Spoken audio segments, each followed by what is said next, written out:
He mentioned the fact that this is, tied, that we have to separate traditional anti-Semitism, quote unquote, from what we're seeing now with anti-Zionism. Do you agree with that sentiment? Not really, because it's true that anti-Semitism traditionally, it's, Jews have horns, they control the world, etc.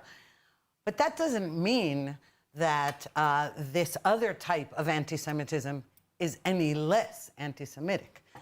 The trick is that whereas before, when you were talking about the Nazis, you're talking about the far right and white supremacy, etc.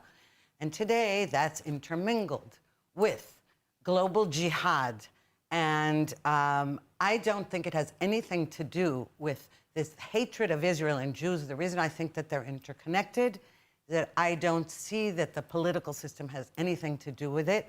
But what American Jews have in common with the Jews of Germany, and you mentioned this, this is the country of Brecht, etc., is that American Jews who are very liberal, and most are, and most vote for the Democratic Party, don't believe that they're the kind of Jews who everybody's talking about. And especially if they're critical of the policies of the Israeli government, they think that they're immune to this kind of hatred. But that's where they're wrong. And the same thing with the Jews of Germany. It didn't matter how cultured, it didn't matter how German, it didn't matter. They didn't need to have side locks. They could be the most cultured, but they were marched into those crematoria just like everybody else. And I think that's what American Jews have in common with those Jews of Germany. Not that I think that's going to happen in America necessarily, okay, but I don't see Jews in America believing that's going to happen. And even if they do, or even if they express concern, I certainly don't see them leaving and moving to Israel. Well, let's go back, 80, 100 years. We talk about the situation as it was in Germany. And history is very cyclical. I mean, we have seen, not just in the Holocaust, but, every generation before that, that Jews have felt comfortable and then have been expelled, or there have been the Crusades. There's been a number of incidents every 80 to 100 or so years where Jews that were feeling pretty good no longer could. Is it possible that we really are hitting this critical threshold where Jews in America might not see it, but will eventually have to leave? I mean, Ruthie, what do you think? Well, they may eventually have to leave, and I don't know. And it's hard to judge how close that is or if that's actually going to happen. What I'm saying is, whether or not that's a possibility, I don't see the Jews I know leaving America to move to Israel. And at this point, if you're talking about where they're going to move, to Europe, I mean, there's anti-Semitism exploding all over Europe, so I wouldn't see that either. I don't believe it. I don't think that people who are comfortable financially and who don't speak a foreign language, and Hebrew is a foreign language, whether they learned it in Hebrew school to read the Bible or not. It's a foreign language to them. I don't see people who have already are established in their careers, and are set up financially and have elderly parents or young children, or a whole combination. I understand, but the question is more history, cyclical. Are we going to see this happen again? I don't believe in magical cycles. Okay. And I think that so much of modern life is unique right now. In some ways, history only began 100 years ago because there were no democracies anywhere. Okay. Over 100 years ago, no women could vote anywhere. We didn't have the same communications infrastructure. So people, even if they could vote, were voting based on ignorance. Today, we know everything. So many people are empowered. We also know a lot of fake news. Well, of course, and soon most of the internet will be written by AI. In fact, I believe it's already the case. So we may be in a unique moment with its own unique dangers. There's a number of things changing in the nature of anti-Semitism. Anti-Israelism, anti-Zionism, I think it's all mixed up, however you want to define it. The danger to Jews now comes from the left and not just the right. The right, the hatred of Jews, the white nationalism, all that. That was the more traditional anti-Semitism. It was more traditional, and right now you have something weird happening in the left because of the Jews' association with a global privilege and this nonsense about colonization, and it's coming from the left. Two things, or three things. One, identity politics isn't helping the Jews right now.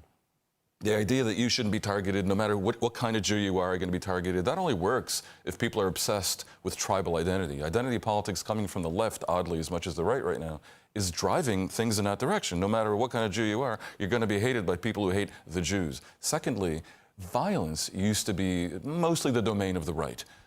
Violence is now very much justified by obsessive people on the far left who, again, driven by the hatred of certain identities, and their extremeness, the extremeness that is fed by social media, will justify violence against a group that they dislike. Thirdly, in America specifically, you have something that was not the case. It's not the case in Europe, and it's not the case was not the case in Germany in the 1930s. You can buy weapons like you can buy bubble gum.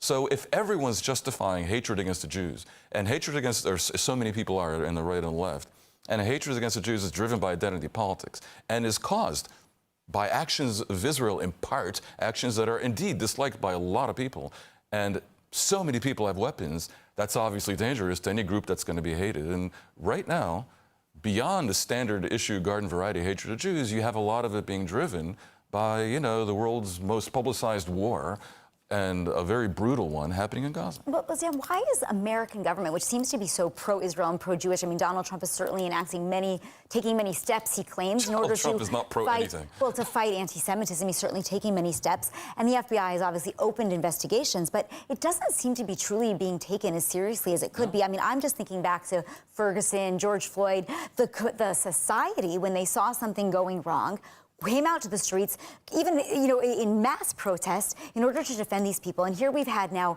a Holocaust survivor literally burnt, walking down the streets, a young couple walking out of an event and getting shot point blank in the back, and nobody seems to be protesting it. Look, we're talking about Israel, no one's protesting. You don't have mass protests in favor of the Jews because the political landscape does not lend itself to that. Who's going to protest? The far left, generally the source of protests and idealism, hates the Jews. The right wing is right now, I fear, using anti-Semitism in vain. When Trump goes after Harvard saying it's anti-Semitism, he's really doing something else. He's anti-higher education, he's anti-DEI, he's anti-progressives, and he's using anti-Semitism as a cudgel. That isn't real. The right is traditionally anti-Semitic itself. I don't see this becoming a big cause célèbre in American politics. Ruthie, respond. Well, I of course disagree with that, because I think that DEI and all of this, and critical race theory, I think that those are the cover for Jew hatred, not the other way around. I don't think it's an excuse. It is all based on this intersectionality and the marriage, the green-red alliance between the Islamists and the communists, or, communists, or socialists, or far left. This odd marriage, because after all, all of these gays for Gaza, et cetera, they would be thrown from rooftops in Gaza itself. So it's an odd alliance, but what it shares is this hatred of Israel. It's an excuse, basically, because it has nothing to do with Israeli policies. And although Dan said, this publicized war, of course, there are other wars, and nobody cares about them, right? Because this is the Jewish state. No, this is an incredibly because it's a democracy. War. Yes? You expect more from a democracy than what's happening in Gaza. You expect more from a democracy, and Israel lives up to that, despite the lies and the slander. This is the most just war, and I believe that the Israeli army is the most ethical army, and therefore everything the lies spread about it are that they have a purpose, and the purpose is to say, we hate the Jews, we want to annihilate the Jewish state, but what we'll say is that these are policies of Prime Minister Netanyahu and his right-wing government. So I actually think it's very interesting what you're saying, because Ambassador Mike Huckabee, U.S. Ambassador to Israel, actually made a very strong statement over the weekend where he accused CNN, I think it was the Associated Press and the New York Times, of actually feeding really this blood libel and being the catalyst behind a lot of the violent attacks that we're seeing take place. Do you buy into what Ambassador Huckabee said? Well, absolutely. I mean, I think the media outlets do contribute to it. I don't think you can blame them. I think that they definitely contribute to a climate, an atmosphere, and they don't wait to check any facts. And once, as Winston Churchill said, a lie travels around the world before the truth gets its pants on, or something like that. And we see that, especially with the internet.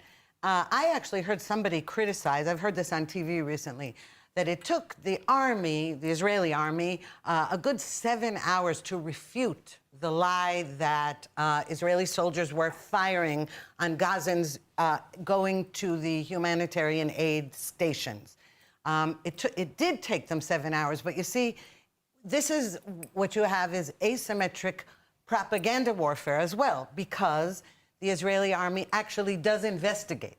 It's easy. You can just sling mud, you can throw out lies, but the army doesn't then say, no, we don't lie, we investigate. And it takes a while to do that. So, Dan, you had a very prominent role at the Associated Press.